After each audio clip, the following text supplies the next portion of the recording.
ज्या माय बापाने जन्माला घातलं, तू जर त्याची दैन करत असेल ना, तर याच्यासारखा मूर्खपणा असू शकत नाही महाराज. पण तुम्हाला जाताना सांगतो, आपल्याकडे वेळ कमी आहे. माय बापाची सेवा करा बरं. आज माझे वडील एका जागेवर पडलेले महाराज, पांडुरंग पाटील माझ्यासोबत आहे. मी माझ्या वडिलांची जास्त सेवा करत नाही, माझी पत्नी आणि माझी मुलंच करतो नाही का, म्हणजे मला वेळ नाही भेटत. पण तरी मी त्याच्याजवळ जाऊन बसतो त्यांच्याजवळ. पण लेकरं त्या ठिकाणी सगळी सेवा करतात.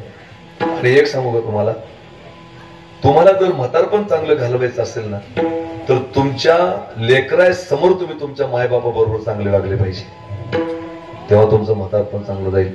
तुम्हाला घडील हकीकत सांगतो मी महाराज. माझे वडील तेवढे चांगले होते. सहज आम्ही शेतामध्ये राहतो, माऊलीनं पाहिलं, शेतामध्ये आम्ही राहतो. सुमित भैया पण आले आमच्याकडे. माझे वडील असे आंब्याखाली झोपले होते. मी गेलो, ऐका बरं का, लेकरावर संस्कार कसे पडतात. मी गेलो, माझ्या वडिलांना म्हणलं, बाबा तब्येत नाही, म्हणले जरा ताप आल्यासारखं वाटू लागलं. मग मी त्यांचे थोडे पाय दाबून दिले. कुणाचे? माझ्या वडिलाचे. माझं पोरगं लहान होतं त्यावेळेस, आता मोठं झालं. मग ते वडील म्हणले, जाय तू आराम कर, कीर्तन करून आला काल्याचं. गेलो मी. 2-4 दिवसानंतर मी त्या बाजूवर झोपलो. माझं लहान पोरगं आलं, माझे पाय दाबायला लागला न सांगता. मला आश्चर्य वाटलं. मी म्हणलं, बाळा का बरं पाय दाबतो? ते म्हणले, दादा ते तुमचे बाबा आहे, तर तुम्ही त्यांचे पाय दाबता. तुम्ही माझे दादा आहे, बाबा आहे, मी तुमचे पाय दाबतो. मग पटकन ट्यूबलाईट पेटली. म्हणलं, ज्ञान्या बरं जातो, पाय दाबले, नड दाबलं नाही, नड दाबलं.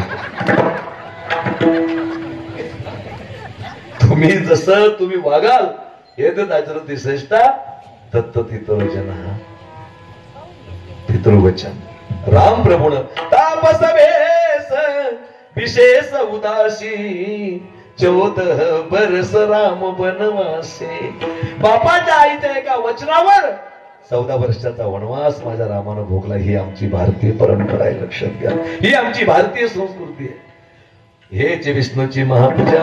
आता पटापट पुढे चालतो. सेवापती, आपल्या नवऱ्याची सेवा ही सगळ्यात मोठी. म्हणून तुम्हाला सांगतो, माय पतीची सेवा करा. आता पतीला बरं वाटलं असेल, पण पती उचापती नसावा. हे रात्री 11 वाजता टाकून येते, दार उघड बया, दार उघड, दार उघड बया. हे असं करत असेल तर काय फायदा.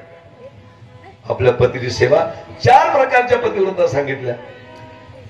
उत्तम पतिव्रता, मध्यम पतिव्रता, कनिष्ठ पतिव्रता आणि अधमधम पतिव्रता. उत्तम के असं बसमन माही, सपने में अन पुरुष नाही. मध्यम परमती देखई कैसे, पिता पुत्र निज भरत जैसे. धर्म विचारी समज कुल रही, जाने नावी प्रिय जग सोई. पतिवंचक परपति रति करई, रौरव नरक कलप सत परई, रौरव नरक कलप सत परई. मंगल भवन अमंगल हारी, प्रभु तुल शरत अहिर बिहारी. सिया राममय सब जग जाने, करहु राज गुणवाने. उत्तम पतिव्रता कोणाला म्हणतात ऐका. स्वप्नात सुद्धा दुसरा पुरुष येत नाही. मध्यम पतिव्रता, सगळे माझ्या बापासारखे भावासारखे, अशी वृत्ती ठेवणे. कनिष्ठ पतिव्रता, बिनो अवस्तर घरते रहे जोई, ज्याने उन्हारी त्रे जगुसई. त्याला घराच्या बाहेरच पडायला भेटत नाही. आणि अधम पतिव्रता, जी नवऱ्याला फक्त स्वार्थासाठी गोड बोलते. महाराज माझा अनुभव आहे. आता आमचं व्यसनमुक्ती केंद्र मोठं होऊ लागलं. जवळजवळ 1-1.5 कोटीचे कामं तिथं होऊ लागले. पैसे आमच्या जवळ नाहीये. मला तुम्हाला खोटं वाटेल, रात्री कीर्तन करून गेलं की सकाळी बिस्तरीचे पैसे द्यावं लागतात, नाही तर विटावाल्याचे पैसे द्यावं लागतात. पण माझ्या डोक्यात एकच आहे की व्यसनमुक्त समाज 32 वर्षापासून मी ते काम करतोय. का करतो काय नाही 2 मिनिटात तुम्हाला सांगेल. वेळ आपल्याकडे कमी आहे. मला तो छंद लागलेला आहे. आतापर्यंत मला वाटायचं लोक दारू पितात, लोकांचा दोष आहे. पण आज माझ्या लक्षात येऊ लागलं, कधी कधी महिला मंडळाने सुद्धा काही गोष्टी समजून घेतल्या पाहिजे, नाही का. कारण एक म्हणलं की ती बाई 5 म्हणती, मग ते दारू पितात. कधी नवरा समजून घ्या एकमेकाला समजून घेतलं तर होईल. आमच्याकडे आता एक पेशंट आलं महाराज, मी खोटं सांगत नाही तुम्हाला, बुलढाणा डिस्ट्रिक्ट मधलं. ती बाई रात्री 10-11 वाजता पेशंट घेऊन आली, तिचा नवरा, आणि ते शुद्धीवर होतं ते चांगलं. आणि योगायोगाने मी घरी होतो. रात्रभर मला इथून गेल्यानंतर 4:30ला उठावं लागतं पुन्हा. माझी फक्त 2-2.5 तास झोप आहे. खोटं वाटेल तुम्हाला, म्हणजे खोटं बोलणारच नाही मी, कारण आमच्या गावाचे माणसं माझ्यासोबत आहे आणि याचे आमच्या गावात पक्के जवळचे पाहुणे नाही, आणि सोबत बाहेर येत राहतात तिकडे. त्यांनी आमच्याकडे काही लोक आणले दारू सोडायला, ते मला खूप आनंद वाटला की ते अजून पिले नाही, बरं वाटलं मला. किती महिने झाले असेल आता, 5-6 महिने झाले असेल. आनंद वाटला. दारूला औषध नाही जगामध्ये, मनावर घेतलं तर सुटते, नाही सुटत नाही. उगे लोक लाख 2 लाख रुपये घालू लागले सगळ्या खोट्या गोष्टी. नाकात औषध टाका, कानात कशात औषध टाका, नाही का, त्याच्या डोळ्यात टाका, तोंडात टाका, त्याला औषधाच्या हौदात फेका. ज्या दिवशी त्याला त्याचं जीवन कळेल, त्याची बायको कळेल, त्याचे लेकरं कळतील, त्याचं चारित्र्य कळेल, त्या दिवशी त्याची दारू नक्की सुटेल त्या ठिकाणी. तसं नाही, काय सगळ्या खोट्या गोष्टी आहेत. छाटा मारतात लोक, आमच्याकडे रामबाण औषध आहे, काय रामबाण फिंबाण नाही. दारूला औषध असतात, आतापर्यंत अख्खा देश व्यसनमुक्त झाला असता. काही छाटा मारतात लोक. योग आमच्याकडे आलो, 95,000 इंजेक्शन घेतलं, त्यानं गोळी टाकली, येता येतच पिलं ते. आई चाटा मारते. दारूला एकच औषध आहे, मन परिवर्तन, आणि ते फक्त अध्यात्मात होतं. तुम्ही मुस्लिम असाल, मौलाना मस्जिद मध्ये जा. तुम्ही बौद्ध असाल, भंतेच्या सानिध्यात राहा. तुम्ही त्या ठिकाणी हिंदू असाल, साधू संतांच्या सानिध्यात राहा. तुम्ही ख्रिश्चन असाल तर त्या ठिकाणी त्यांच्या पादरीच्या सानिध्यात राहा. सत्संगाशिवाय दारू नाही सुटत दादा. पण त्या बाईनं नवऱ्याला आणलं दारू सोडायला, आणि मी आलो तिथं, तुम्ही सगळं माऊली महाराज. म्हणलं मीच येत आहे. मग त्याला काढा बाहेर, चांगला हाना, त्याच्या मुंडक्यावर पाय द्या, तुला आगाऊ आहे, मला दररोज मारतो. 15 मिनिटात एका कीर्तनाचं बोलली तुम्ही. मी म्हणलं बाबा तू अशी बोललो, दारू नाही पिणार तर काय पितो नाही का. ते काय म्हणलं मला माहितीये का, मधून त्याचं लक्षात आलं की माऊली वाईट. ते काय म्हणलं मला माहितीये का, माऊली तुम्ही 15 मिनिटात एवढी वैतागली, मी कसं करत असं, मी कसं करत असं. मी म्हणलो तू कमाल आहे. माझ्या लक्षात आलं त्या बाईला, म्हणलं बाई उगा 5-7 रुपये खर्च करू नको, 15-20 दिवस येते इथं राहतं, महिनाभर तू याला घेऊन जा. म्हणलो कस काय, काहीतरी द्या. म्हणलं तुला मी एक ताईत देतो. ते म्हणतो तुम्ही ताईत बी देता का, देतो म्हणलं कधी मध्ये. महाराज माझ्यावर एवढी श्रद्धा आहे, माझ्या परिसरातल्या लोकांची, मी कसं बी दुकान चालू शकतो. श्रद्धा आहे लोकांची. गजानन महाराजच्या नावानं राग दिलं, मी तसं करत नाही, ते सांगितलं नाही भारतीय संप्रदायामध्ये. पण लोकांची श्रद्धा असतील ती. आमच्या आता काही लोक म्हणतात बाबाला हे कळतं, बाबाला ते कळतं. मग तिथंच बॉर्डरवर एखादं तिथं आतंकवाद्याचा हल्ला होणार आहे, हे कोण निकळालं कोणत्या बाबाला. काही चाटा मारते लोकांना, नेन ते काही ताना टोना नामस्मरणा वाचून. मी ते करत नाही महाराज, नाही तर मग लोकांची लय श्रद्धा येणार. एकानं मला आता किती वाजता नेलं, 12:30 वाजता. योगा त्या दिवशी माझ्यासोबत होते. वीर खनित माऊलीच्या हातानच. मी म्हणलो माझ्या 2 विहिरी पडल्या माझ्या 2 मी माझ्या आदरकले दुसऱ्या कोण पाणी घेऊन राहिलो. तुला नाही म्हणे, त्यांना माही वाट पाहिजे. रात्री 12:30 वाजता नेलं म्हणून नारळ फोडायला महाराज. हे माझ्या सोबत होते त्या दिवशी. गजानन बाबाला म्हणलं पाणी दे, नाही तू हो मला विहिरीत टाकत. आणि त्याचा त्या कॉकलँडला त्या मोठ्या त्याचा 4थ्या दिवस फोन आला, म्हणून इतकं पाणी लागलं म्हणे माऊली, मग तिथं पंगत द्यायची, किती 1000 रुपये पाठवून. म्हणलं मग आपलं कामच तसं आहे. काय येण्याचा बसाड काय अवघड आहे महाराज. तुम्हाला सांगतो, लोक आमच्याकडं एक खडाळ नावाचं गाव आहे नाही का, खडाळ. बस करू का म्हणणं पडतं. आणि आमच्याकडं पण तरी मी 15 मिनिटातच कीर्तन सोडणार आहे. आमच्याकडं खडाळ नावाचं गाव आहे, करण महाराज. तिथे एक माणूस कौतिकराज चव्हाण. मी तुम्हाला हे लाईव्ह होऊ लागलं सगळं. मी खोटं बोलणारा माणूसच नाही, 90% खरं बोलतो. आणि काय झालं, आणि तुम्हाला सांगतो नाही मग 100% खरं बोललं देवच होईल ना माणूस. त्या आलं माझ्याकडं, ते म्हणलं माऊली 18 वर्षाची पोरगी झाली, तिच्या पाठीवर पोरग नाही, दुसरी बायको केली, तिलाही काही लेकरूबाळ झालं नाही, तुम्ही काहीतरी द्या म्हण, मला पोरग झालं पाहिजे. अरे मी म्हणलं येडे का, आमच्याकडे पोराच कारखाने मारत. पण मी म्हणलं आला एवढा असते ना, आता आपलं कुठे याला लुटायचंय. ते भागवत होतं माझं तिथं, आता मी बंद केले भागवत. ते भागवताचं नारळ म्हणलं बा प्रसादी महाराजांचा. मी म्हणलं हे बाई इकडं ओटी कर.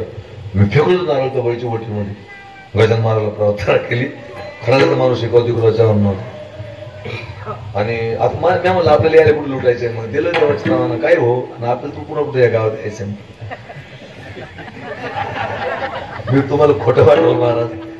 ते 3-4 महिन्यानं आले माझ्याकडं, दोघं नवरा बायको लोंबी लाट पायात पडले. म्हणलं काय झालं? म्हणे आम्ही तुम्हाला आतापर्यंत माणूस समजून होतो, पण आज कळालं तुम्ही देव आहे. म्हणलं काय झालं? 4था महिना चालू.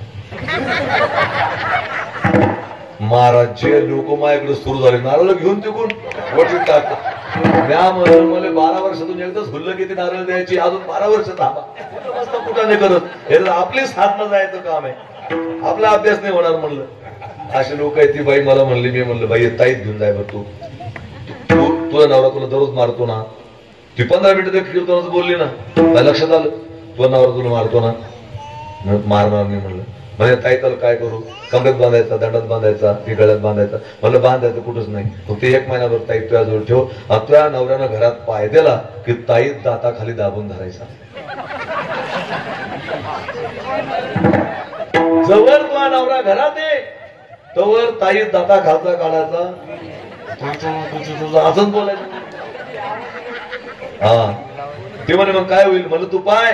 ताई साधा नाही म्हणलं, 41 दिवस अनुष्ठान करून सिद्ध केला तू. गेली बाई ताईत घेऊन, 1.5 महिना आली माझ्याकडं. माऊली एक चापट नाही मारली. काय ताई ताईचा पावर आहे? त्याला ताई गीताचा पावर नाही हो माय, तू तोंड बंद झालं काय आता. जी नवऱ्याला जाळू जाळू मारते ना, ते आदम पतिव्रता, ते करायचं नाही. भोजेशु माता शैनेश्वरंबा खालेशु मंत्री करणेशु दाता धर्मानुकूल क्षमया धरित्री षडगुण मितद्वी पतिव्रता नाम हेच विष्णूची महापूजा. हीच भगवंताची भक्ती. अभंगाचं 2रं चरण. हीच विष्णूची महापूजा, हीच विष्णूची महापूजा,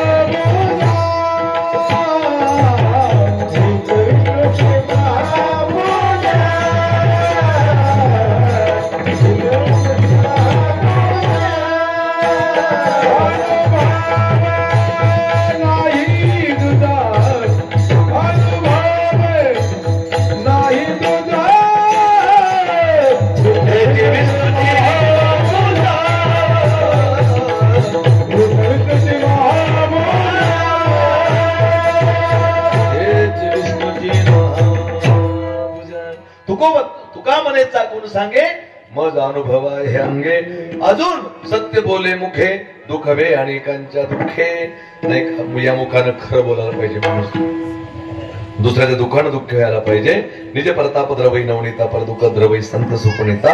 हेच विष्णूची महापूजा. आणि सर्व करासाठी काय करावं लागेल? अभंगात शेवटचं चरण. निश्चयाचे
निश्चयाचे बळ तुका म्हणे त्याची फळ. हे सर्व करासाठी निश्चय करावा लागेल. हीच भगवंताची भक्ती आहे. 11:15 वाजले. मायबाप हो कान इकडे करा. मला या ठिकाणी बोलावलं. माझ्याच्यानं काही कृती झाली असेल तर माझ्या बुद्धीचा दोष आहे. 5च मिनिटं त्या ठिकाणी मी तुमचे घेणार आहे. 5 ते 10 मिनिटं. खरं तर गायनाची आरी मंडळी नाही का, दिसायला जरी साधी सिंपल असली तरी जे गुण पाहिजे ते सगळे गुण त्यांच्यामध्ये आहे. महाराज पुषक आहे सगळ्या गोष्टी नाही का. खूप सुंदर ठिकाणी वाजवणारी त्या ठिकाणी सुंदर आहेत. मला खूप चांगली टीम भेटली. साऊंड सिस्टम पण सुंदर आहे. तो सगळ्या गोष्टी त्या ठिकाणी चांगल्या आहे. माझ्याकडून त्या ठिकाणी बोलताना काही चुकलं असेल तो माझ्या बुद्धीचा दोष आहे. पण 10 मिनिटं जो संदेश मी देणार आहे तोपर्यंत कोणी सुद्धा उठण्याचा प्रयत्न करू नये. अर्ध्या मिनिटासाठी सर्वांनी हातवर करायचे, सर्वांनी पाठीमागचे सुद्धा अर्ध्या मिनिटाकरता राहू दे असेच पाठ बघा. 2 मिनिटं सर्वांनी भजन करा. हरे विडोबार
टाळ्या वाजवायच्यासाठी.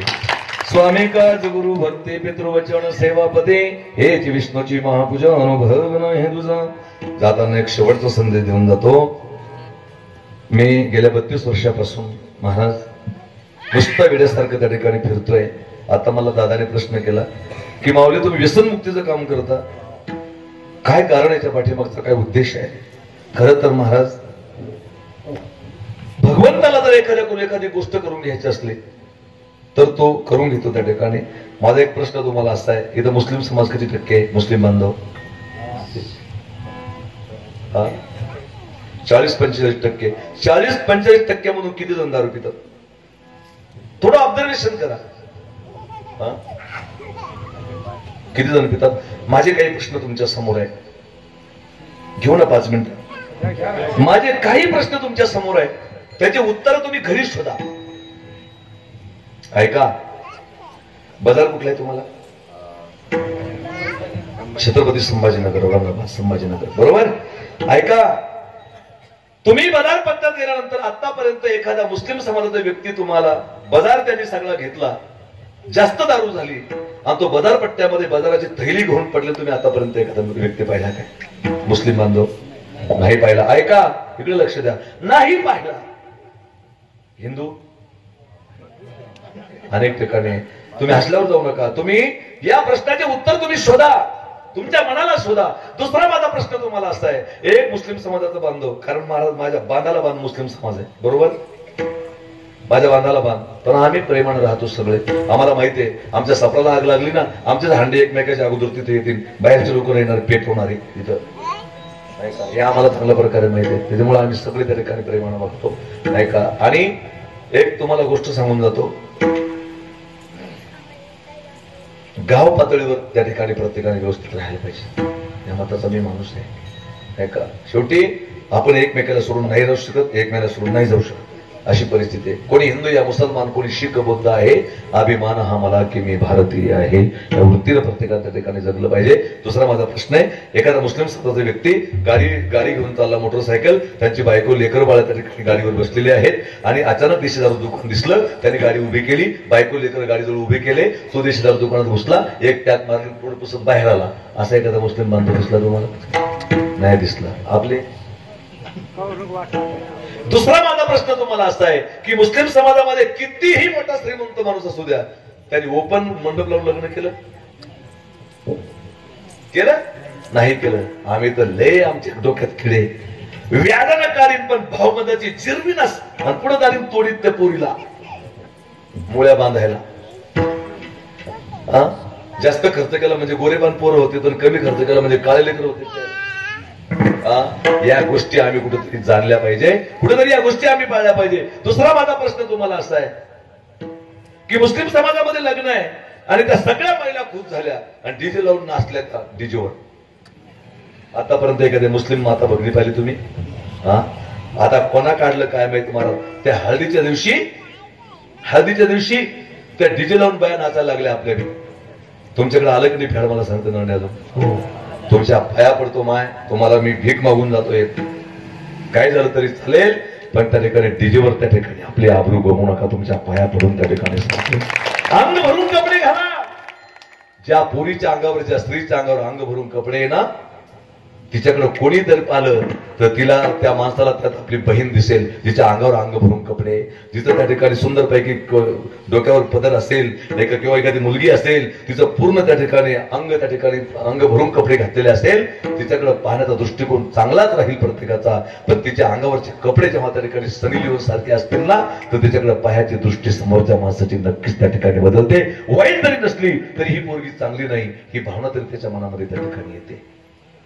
म्हणून त्या ठिकाणी प्रत्येक मुलीनं व्यवस्थित राहिलं पाहिजे. मला बी 2-3 मुली आहेत, माझ्या काही दत्तक घेतलेली मुली माझ्या, नाही का, मला पण लेकर आहेत त्या ठिकाणी. म्हणून त्या ठिकाणी तुम्हाला सांगतो, या गोष्टी आम्ही पाळल्या पाहिजे. आणि दुसरी गोष्ट अशी पोरांसाठी सांगतो, आम्ही व्यसनमुक्त जगलं पाहिजे. आज मला जेवढे 40-50 पेशंट आहे, सगळे 50च्या आतले बाबा. फक्त 1-2 पेशंट, फक्त एक म्हातारा माणूस आहे, बाकी सगळे त्या ठिकाणी 50-40च्या आतले पोर आहे त्या ठिकाणी दारू सोडायला आलेले. दुर्दैव आहे, दारूला जगात औषध नाही. मला आता प्रश्न विचारला दादानी, तुम्ही हे कशा करताय तुम्ही हे व्यसनमुक्ती केंद्र करायचं तुम्हाला सुचलं कसं का? ऐका, 2 मिनिटं तुमचे घेऊन जे विठ्ठल करतो. लहानपणी मी माझ्या मावशीच्या गावाला जायचो. माझ्या मावशीच्या भावकीतली मुलगी होती, तिचं नाव ज्योती. आणि मावशीच्या भावकीतली ती मुलगी, ती स्वाध्याय परिवारात जायची. महाराज पांडुरंग शास्त्री दादा आठवले, प्रणित तुमच्या गावात आहे की नाही स्वाध्याय परिवार मला माहित नाही, पण दादांनी अनेक लोकांचं जीवन त्या ठिकाणी बदललं. ऐका, ती स्वाध्याय परिवारामध्ये जायची आणि खूप चांगली संस्कारी. मला हे का लागलं तर माझ्या मावशीच्या घरी जायचो. माझ्या मावस बहिणीची पुतणीच लागत होती, त्याच्यामुळे माझी पण बहीण आली.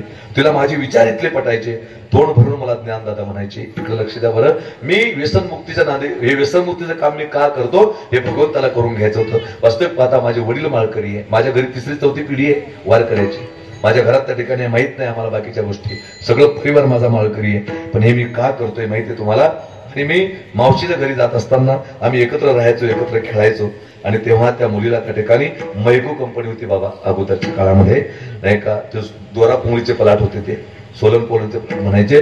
त्या कंपनीत तिचा नवरा काम करायचा. तिचं अवघं वय 14 वर्षाचं. आणि त्यांनी मागणी घातली, तोही नोकरीला. त्या काळात चांगला पगार त्याला, आणि चांगला पगाराचा मुलगा आहे म्हणून त्या ठिकाणी आमच्या त्या पाहुण्यानं त्या मुलीला तिथं देऊन टाकलं, नाही का. आणि ती माळकरी गळ्यामध्ये पिळत तुळशीची माळ, स्वाध्याय परिवारात जायची. 15वा-12वा अध्याय पाठ. तिथं गेली नांदायला. आनंद वाटला त्या ठिकाणी. सुंदरपैकी नवऱ्याचं घर बांधलेलं आहे जालन्याला.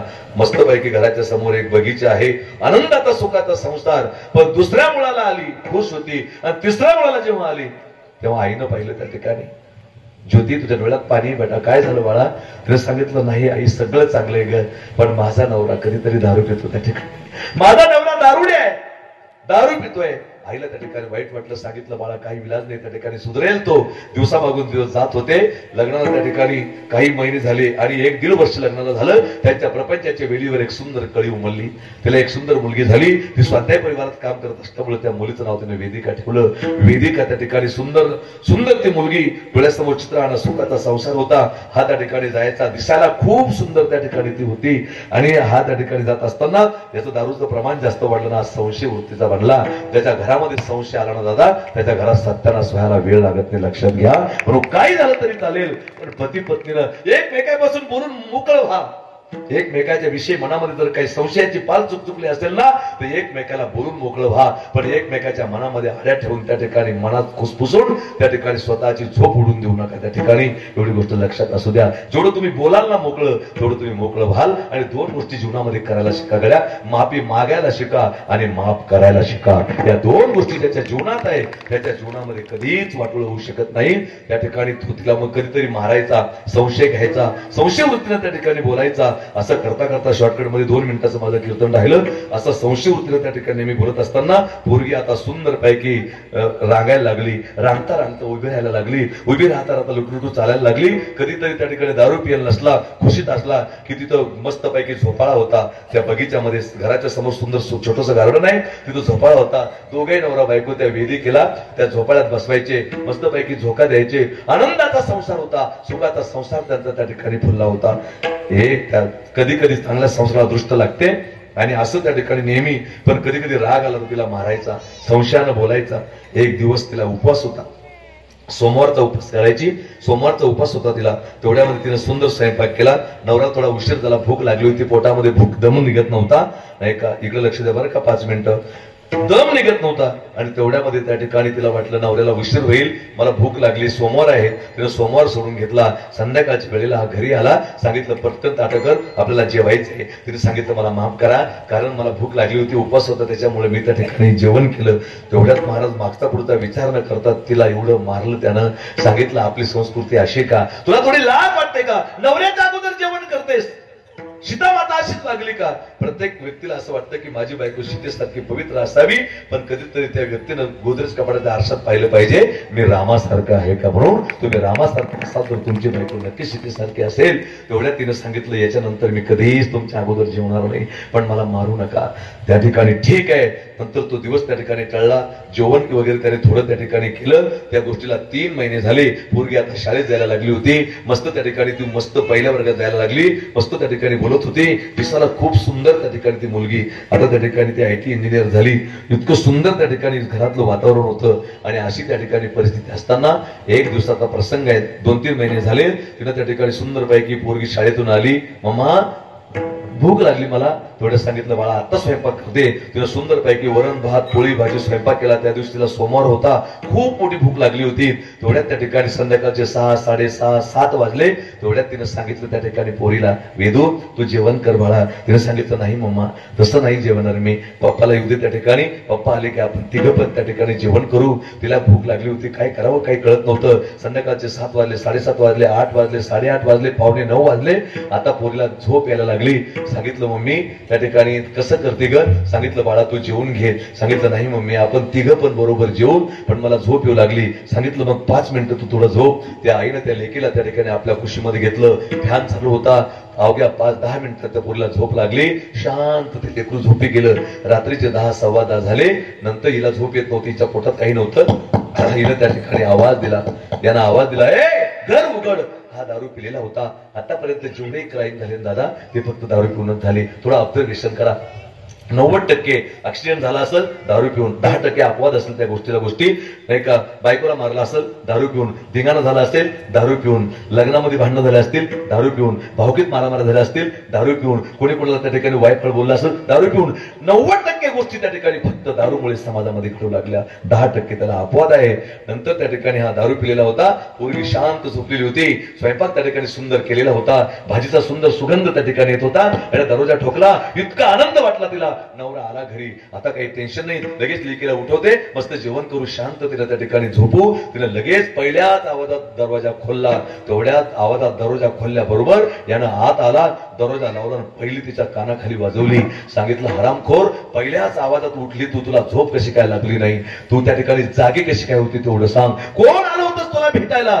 तिने सांगितलं असं काय बोलता हो मला, अहो मी स्वाध्याय परिवारातली आहे, मी खानदानी घराण्यातली आहे, असं नका माझ्यावर संशय घेऊन. सांगितलं हरामखोर आहेस तू, कशी काय उठली? तुला 10, 10:15 वाजले तरी कशी काय झोप नाही लागली तुला? असं म्हणून त्याने त्या ठिकाणी तिला एवढं मारलं महाराज. तेवढ्यात विचार केला आता जगण्यात अर्थ नाही. तेवढ्यात तिनं त्याला त्या ठिकाणी सांगितलं खबरदार आता कधी मला एक चापट मारसाल तर, आणि आता जर तुम्ही मला एक चापट मारली ना मी आत्महत्या करून टाकील. रॉकेल होतं त्या काळामध्ये, रॉकेल होतं महाराज. त्या ठिकाणी रॉकेल आणलेलं होतं घरामध्ये. तिनं रॉकेलची कॅन घेतली. सांगितलं आता कधी मला एक चापट मारली तुम्ही मी आत्महत्या करून टाकेल. त्यानं सांगितलं हरामखोर तू काय आत्महत्या करते? तूच नकोय मला, अशी छिनार बायको मला नकोय. इतका विचित्र बोलला. मागता पुढचा विचार न करता त्यानं रॉकेलची त्या ठिकाणी कॅन खोलली आणि तिच्या अंगावर रॉकेल ओतलं. विचार न करता आकडे तिच्या अंगावर टाकली. तसाच बाहेर पळून गेला. तेवढ्यात ती पेटली. मोठमोठ्यानं ओरडत होती. तिनं विचार केला माझी लेक बाजूला झोपलेली आहे. माझी लेक जर झोपतून उठली त्या ठिकाणी माझ्याकडे येईल, मला मिठी मारेल. माझी लेक जर पेटली तर मी काय करू? तेवढ्यात तिनं बाहेर त्या ठिकाणी आली. मोठमोठ्याचा आरडा ओरडा ऐकून शेजारी पाजारी सगळे आले. आपल्या गल्लीतली ज्योती पेटली असं म्हणून सगळे पळत आले. तिला विझवलं. त्या ठिकाणी इलेक्ट्रिकचा खंबा तिच्या दारी त्या ठिकाणी असा जळत होता. तिथं त्या ठिकाणी खाली पडली. त्या ठिकाणी 50, 60, 70% त्या ठिकाणी भाजली होती. खाली पडल्यानंतर सगळ्यांनी तिला विझवण्याचा त्या ठिकाणी प्रयत्न केला. हाय हाय करत होती. आतडे कातडे लोंबले होते. कोणीतरी सांगितलं अँब्युलन्स घेऊन या. कोणीतरी गाडी आणायला गेलं आणि तेवढ्यामध्ये तिने त्या ठिकाणी सगळ्याला पाहिलं. हाय हाय करत होती. अंगाचा लाई होत होती. थोड्यामध्ये त्या ठिकाणी सगळं वातावरण शांत झालं. तिनं सांगितलं बाई रडू नका, फक्त माझी एक विनंती आहे, ती गाडी येण्याच्या आत फक्त माझी एक विनंती आहे तुम्हाला, मला जाता जाता फक्त एकदा मला माझ्या वेदीला बघायचं आहे, जाता जाता मला फक्त माझ्या लेकीला एकदा बघायचंय, फक्त त्या ठिकाणी जाऊन, कारण माझी लेक उपवासी झोपलेली आहे, कारण ती तिच्या पप्पाची वाट पाहत होती की माझे पप्पा आल्याशिवाय मला जेवायचं नाही. पण त्यांच्या दारूनं हा घात केला. पण तुमच्या पाया पडून सांगते त्या ठिकाणी एकदा फक्त दुरून माझ्या लेकीला मला एकदा जाता जाता बघू द्या. तेवढ्यामध्ये शेजारची बाई त्या ठिकाणी गेली. महाराज लेकरू शांत झोपलेलं होतं. तेवढ्यामध्ये त्या बाईनं तिला आवाज दिला, वेदू ए वेदू. तिला वाटली माझी आईच आहे का. तेवढ्यात ती पोरगी पटकन उठली आणि गळ्यात पडली, मम्मी पप्पा आले का, चल लवकर आपण जेवण करू, मस्त त्या ठिकाणी झोपू. तेवढ्यात त्या शेजारच्या बाईनं सांगितलं, बाळा मी तुझी मम्मी नाहीये, मी शेजारची काकू आहे. सांगितलं मग माझी मम्मी कुठे आहे, माझी माय कुठे आहे. तेवढ्यात सांगितलं तू थोडं शांत हो बाळा, आणि तू थोडं 2 घास खा. त्या ठिकाणी तिला सगळ्या वयाला त्या ठिकाणी इंटिमेशन दिलं होतं, कोणी रडायचं नाही, माझी लेक घाबरल, माझी लेक भेंबावल. आणि तेवढ्यामध्ये त्या ठिकाणी त्या पोरीला त्या ठिकाणी सांगितलं तू पहिले 2-3 घास जेवण घे. तिनं सांगितलं नाही, माझे पप्पा आल्याशिवाय मला जेवायचं नाहीये, माझ्या मम्मीला उपवास आहे सोमवार, मी बरोबर जेवणार आहे. तेवढ्यामध्ये त्या पोरीला आता कसं काय करावं काही कळत नव्हतं. ती काही जेवली नाही, स्वयंपाक सगळा झाकलेला होता. तेवढ्यामध्ये त्या पोरीला बाहेर आणलं आणि ज्या आईनं तिला हृदयाशी घेतलं होतं, जी आईनं तिला थापटून झोपी घातलं होतं, जी आई तिला त्या ठिकाणी प्राणाच्या पलीकडे जीव लावत होती, तिची ती माय आता मरणाच्या वाटेवर त्या ठिकाणी उभी होती. तेवढ्यात तिनं तिच्या आईची ती अवस्था पाहिली, मम्मी आई म्हणून जोरात ओरडली.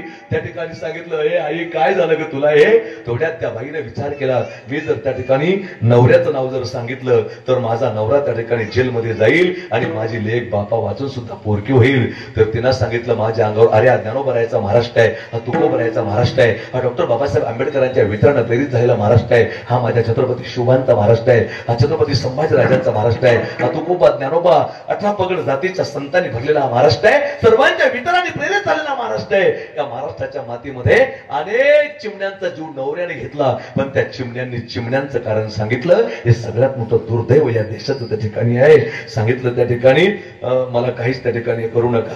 सांगितलं काही नाही झालं माय, मला थोडी भाजले, मी माझ्या अंगावर चिमणी पडली, माझ्या अंगावर दिवा पडला. तेवढं सांगितलं मम्मी तू एक घास सुद्धा त्या ठिकाणी खाता नाही. मला माहिती आहे मम्मी, महाराज माणसाला मुलगा नसलं तरी चालेल, पण एक लेक त्या ठिकाणी असावी. एक लेकीचं माईचं प्रेम काही वेगळं असतं, एक अलौकिक नातं त्या ठिकाणी असतं. सांगितलं मम्मी एक काम करते ना, मी त्या ठिकाणी थोडा काला करून आणते, मी तुझ्या तोंडात घास भरवते ना, काला करून आणते. मला माहिती मम्मी आता दवाखान्यात जायचंय, दवाखान्यात गेल्या गेल्या कोणी तुला काही खाऊ घालणार नाही, माझ्या हातानं 2 घास खाना. तेवढ्यात त्या आईला काय करावं काही कळत नव्हतं. तिच्या डोळ्यातलं पाणी त्या ठिकाणी बाहेर येत होतं, हाय हाय करत होती त्या ठिकाणी.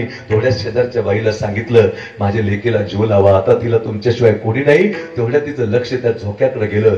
तो झोपाळा आता स्तब्ध झाला होता, तो झोपाळा आता कधीच हलणार नव्हता. त्या झोपाळ्याची किणकिण आता कायमची थांबली होती. त्या झोपाळ्यावर आता वेदिका कधीच बसणार नव्हती. कधी मम्मी पप्पाचा झोका आता तिला कधीच बसणार नव्हता, कारण नियतीनं तिला आता सगळ्यात मोठा धोका दिला होता. तेवढ्यामध्ये सांगितलं मम्मी ए मम्मी ए मम्मी, आता मी कसं राहू एवढ्या मोठ्या घरामध्ये, पप्पा कुठे गेले सांग ना मला, कोणीच नाही का घरामध्ये, मी आता कसं राहू ग मम्मी सांग ना मला. हसणारा खेळणारा संसार एका मिनिटात उद्ध्वस्त झाला होता. तेवढ्यात त्या ठिकाणी त्या बाईने सांगितलं माझ्या लेकीला जीव लावा. सिंधुताई सपकाळांचं वाक्य आहे, या जगामध्ये आई नाही तर काही नाही दादा, आई नाही तर काही नाही. कोणीतरी कवीनं असं वर्णन केलेलं आहे, आई म्हणजे काय असते, आई दुधावरची साय असते, आई म्हणजे काय असते, आई लंगड्याचा पाय असते, आई म्हणजे काय असते, आई वासराची गाय असते, आई म्हणजे काय असते, आई मंदिराचा कळस असते, आई म्हणजे काय असते, आई अंगणात तुळस असते, आई म्हणजे काय असते, आई संतांची वाणी असते, आई म्हणजे काय असते, आई गंगेचं खळखळणारं पाणी असते, आई असते एक नाव असतं, घरातल्या घरात गजबजलेलं कोण असते गाव असतं, आई असते जीवनाची शिदोरी, जोपर्यंत आहे तोपर्यंत कळत नाही, आणि एकदा गेली की आयुष्यात कधीच मिळत नाही. तिचं नाव माय आहे, तिला आई म्हणतात. तेवढ्यामध्ये त्या ठिकाणी तेवढ्या ती अँब्युलन्स आली. तेवढ्यामध्ये त्या लेकराचा हात तिला हातात घ्यायची इच्छा झाली होती, पण ती विजवण्याच्या नादात तिचे हात सुद्धा त्या ठिकाणी असे पुढे आले होते. ते हाताना त्या लेकराला घेऊ शकत नव्हती, तिला मिठी मारू शकत नव्हती, तिची मुके सुद्धा ती घेऊ शकत नव्हते. नुसती डोळ्यात धरून पाहायची, ज्या लेकीला गोंजा राहायची, जिच्या त्या ठिकाणी तोंडावून हात फिरवायची, जिच्या गालाची मुके घ्यायची, पण आज त्या लेकीला ती जवळ घेऊ शकत नव्हती. तेवढ्यात ती गाडीमध्ये बसली. पोरीनं जोरात टाव फोडला, आई असा जोरात टाव फोडला. गाडी छत्रपती संभाजीनगर तत्कालीन औरंगाबाद या ठिकाणी गाडी आली. आल्यानंतर तिला या इथं भरती केलं त्या ठिकाणी आणि ती मुलगी त्या ठिकाणी महाराज अनाथ झाली नाही का. त्यानेही त्या ठिकाणी फाशी घेतली, आत्महत्या केली त्या ठिकाणी आणि तिला इथं आणलं. 2-4 दिवसानंतर तिला थोडं बरं वाटल्यानंतर तिनं माझी आठवण केली. तिनं सांगितलं त्या ठिकाणी की मला एकदा ज्ञानदादाशी बोलायची इच्छा आहे. तेव्हा मी कीर्तन करायचो, मला ज्ञानदादाला बोलायची इच्छा आहे. राजदूत गाड्या होत्या, फोन नव्हते त्यावेळेस. मला एक मोतीराम दादा म्हणून त्या ठिकाणी आमच्या गोरुडची मला घ्यायला आले. त्यांनी त्या ठिकाणी सांगितलं ती ताई तुझी लय आठवण करते, तू चाल हो. तेवढ्यात तिथं आम्ही त्या ठिकाणी गेलो. तिनं सांगितलं दादा मला वाटत नाही मी वाचील म्हणून, पण तुला खरं सांगू का माझा नवरा लई चांगला होता रे. बघा तिची वाक्य कशी आहे. ही तर माझ्या भारतातली स्त्री फक्त करू शकते. माझा नवरा लई चांगला होता रे, पण दारू पिला की संशय घ्यायचा. तुला खरं सांगू का दादा, तू कीर्तनामध्ये त्या ठिकाणी लोकांना देवाधर्माचं सांगतो ना, तर कीर्तनामध्ये व्यसन मुक्तीचं सांगत जा. 100 मधून 2 लोकांनी दारू सोडली ना, माझ्यासारख्या मारणाऱ्या महिला त्या ठिकाणी वाचतील. वस्तू एवढंच त्या ठिकाणी कर. आणि गेल्या 32 वर्षापासून मी त्या ठिकाणी वेड्यासारखा नुसता पागलसारखा फिरतोय महाराज हे व्यसन मुक्तीचं काम करत. जाताना एक शेवटचा संदेश तुम्हाला त्या ठिकाणी देऊन जाईल. 1-2 मुद्दे माझ्या लक्षात ठेवा, कोणी उठायचं नाही. 32 वर्ष गेले माझे याच्यामध्ये. या दारूला जगात कुठं औषध नाही, जगात नाही, सगळ्या खोट्या गोष्टी आहेत. आणि मग आम्ही वैष्णव परिवार बौद्धिशी शिवभाव ट्रस्टची स्थापना केली. बरंच मार्गदर्शन आम्हाला सुमित भैयाच्या माध्यमातून झालं. आणि त्यात याच्यातून नवचैतन्य व्यसन मुक्ती केंद्राची स्थापना त्या माध्यमातून झाली. 5-7 वर्षापासून आम्ही नवचैतन्य व्यसन मुक्ती केंद्र त्या ठिकाणी चालवतो नाही का. जिथं 25-30 हजार रुपये खर्च त्या ठिकाणी येतो.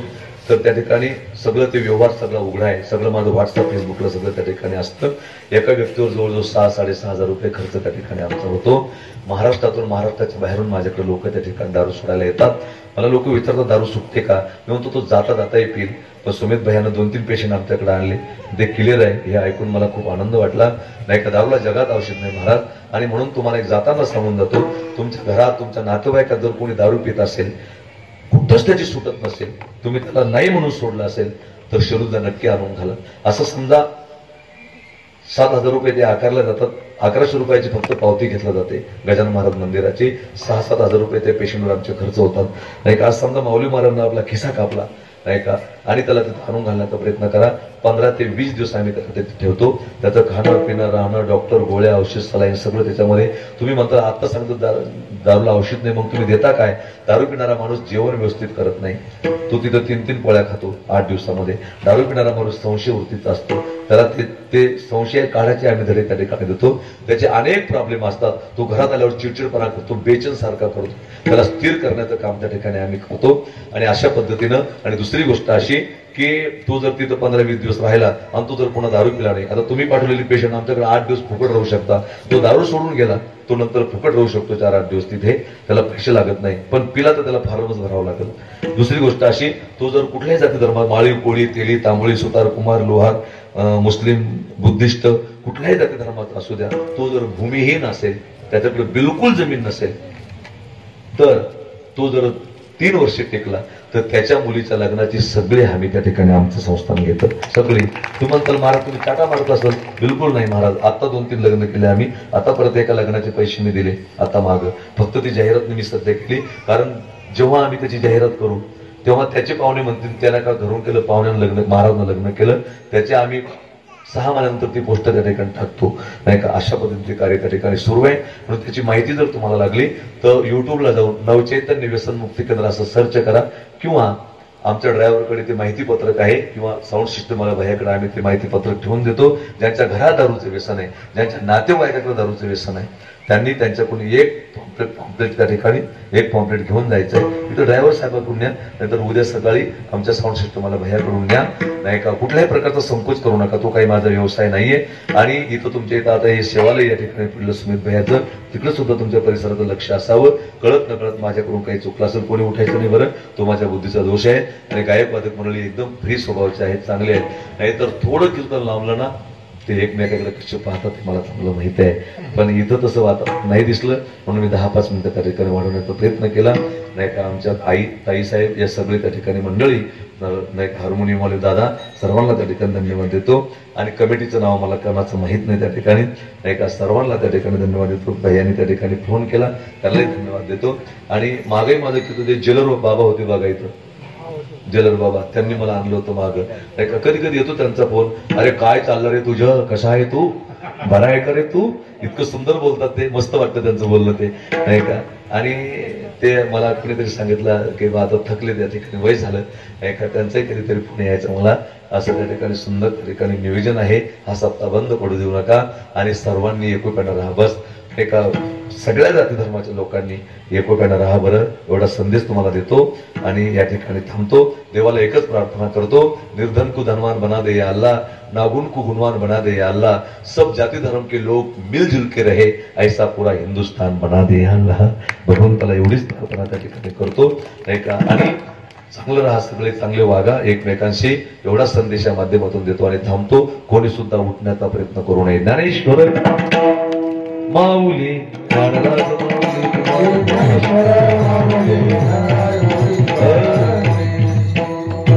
नादरी बालक बोबडा बोली कावा कुडावी चौका पावली ती जर तरुणी म्हणून रिजवी. चॅनल वाले भैयाने खूप प्रयत्न केला, त्यांनाही धन्यवाद. हा अरुण महाराज चौहान, नाही का, चौहान बाबा तिच्यातले काय, बरं बरं, धन्यवाद. कोणी उठायचं नाही. विठ्ठल जय